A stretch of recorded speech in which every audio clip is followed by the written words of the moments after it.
Hello, mi gente. Welcome back to another video. And we're going to talk about Shinobi Striker today. Can you believe that? Shinobi Striker, of all things. Shonen Games translated the scan for us, and it has a lot of information. Yo, big shout out to Shonen Games. The homeboys over there do a really great job with the scans and the information, keeping the community informed. So check them out in the description. I'm going to leave a link to their website, alright? Anyways, we're going to talk about all the information that's on this scan, okay? Because there's a lot to process. All right, first of all, the most important one being there's a new game mode announced. We're gonna talk about that right now, and then I'll move into the other news. Okay, so right here we have a new game mode, and it says here, in addition to capture the flag and territory battles are the game mode they showed on the trailer, where there's like a little pillar that you gotta sit on. Think of it like domination from Call of Duty. All right, that's basically what territory battles are. Then it says here, a third mode is announced, rout the enemy. Okay, this is the epitome of Shinobi battles. Fight until the enemy team battle strength is at 0. Raw strength will be the key to prevailing. And then it says here on below, like on the bottom left of the picture, when these markers appear, you're in trouble. Once they're all gone, you lose. All right, so there's 4 bars, it's 4 markers, and there's 4 people, right? It's a 4v4. So I'm assuming here that whoever dies, right, if one person on your team dies, you lose one of those markers. Okay, that's what I'm assuming. Of course, I couldn't 100% tell you, because at the same time I don't know. But if you look at the picture itself, you see the health bar for your character on the bottom left, right?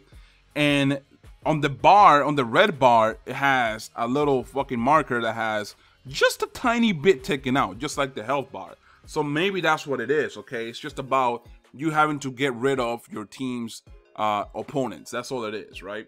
But it says here, get a solid idea of the battlefield, mark the locations of the enemy units, and prioritize who to take down first. So, again, that's just reinforcing what I'm thinking. With each advance, their gauge will decrease little by little. All right, I do like that. They also have another feature to this game mode, which involves scrolls. Okay, it says here each scroll will provide a different effect. Getting the right scroll will allow for monumental momentum shifts. Some crazy power-ups await. Get the scroll and the support gauge will appear. One hit from Gamabunta and a KO is guaranteed. So there's scrolls around the map, okay, and they have a certain effect. They have certain effects. It says it right there. One of them can summon a summoning animal, one of them being Gamabunta. And if you get hit once by him, you get murdered, okay? So it's basically a battle royale when you think about it. I mean, Boruto, in the little quote from Boruto, it says here, just beat everyone up, yeah? It's gonna be easy. So essentially, yeah, that's all it's gonna be. A 4v4 battle. You fight 4 people. If they all die, you win. It's pretty simple. I mean, it's not a difficult thing to understand. The problem is their wording is a little weird. Like, I don't know if it's like, okay, you gotta go around the map and collect shit, or you just in general just gotta beat the ever-living fuck out of opponents. I'm assuming that you just gotta beat the ever-living fuck out of opponents. Now, we're gonna move in from that, okay? By the way, the bottom of the scan is not important. There's nothing important here that you gotta really worry about. I guess if you really think about it, okay, you can put in a CaC cloak on your character. That's kind of cool, I guess. We're gonna talk about Mitsuki and Sarada, okay? So, you guys already know they got announced not that long ago, all right? Mitsuki's gonna have Sage Mode transformation, and then Sarada's gonna be one of those healer types. So, with that being said, let's talk about it real quick.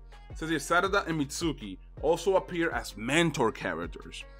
This is important, okay? And I'll get to it in a moment. Now, for Sarada, she can heal and attack at the same time. That's pretty fucking cool, all right? And then for Mitsuki, here's the crazy thing about his transformation. He gets an attack boost. He gets defense and movement speed. But you cannot use any ninjutsu when you have him in Sage Mode transformation. What I'm assuming is, because they're mentors, Mitsuki is gonna teach you Sage Mode transformation, okay? Now imagine how much this game will expand if they're able to teach you multiple Sage transformations. Like, if you can learn Sage Mode that Naruto has, right? The Frog Sage Mode. Or you can learn the Dragon Sage Mode like Kabuto. and then you can learn the Snake Sage mode that Mitsuki has. That'll be pretty cool. Like if they have certain effects and stuff, that'll be pretty cool. They also talk about the brand new map, and let me tell you guys this, okay? It says here it's a must-play map for beginners, and I guess they say that because there's no holes in it. You know, there's no environmental hazards to you on this map. That's why they're probably saying that, because if you played the beta, you know that on the forest stage there are holes where if you fall, you die outright, and you gotta wait until you respawn, and that's a pain in the ass. And if you're playing the brand new game mode and you end up falling on a hole, it definitely shows that you're gonna have a harder time winning because of that being in the map. And you know, I guess for the last thing I want to just mention here, man, like they put Boruto, they put Sarada, and they put Mitsuki as mentors. You're gonna be learning a lot of shit from these characters. And what I'm hoping that they do is that they announce at least 5 or so more characters, because then we'll have more of an armory to kind of, you know, thrive on. And if not, if they end up supporting the game with DLC and stuff later down the line, I'll be okay with that too, because this is a multiplayer driven game. So DLC is the only thing that's gonna be, I guess, keeping the lifespan going for this game. And I want the longevity to be there, because this game does seem like it has potential. Despite the fact that a lot of people talk shit about this game does have potential. Not that long ago, we had the producer of the game itself telling us that they've been listening to the feedback. They're gonna do another beta, that not to worry, they're gonna keep updating us with information. They got a lot of announcements coming up, and the release date is gonna get announced pretty soon as well. So man, I'm pumped up. Like at first, like what's that, a week ago, I wasn't that excited for the game anymore, but right now this is hyping me up. You guys let me know specifically what I got wrong with this new game mode. If you guys have any information, or if you understood it a certain way, let me know, because I am just like, I don't know, I'm not 100% on it. I just don't know what the fuck the game mode is, and I want people to clarify for me if I'm wrong, okay? Anyways, guys, I'm out. Peace.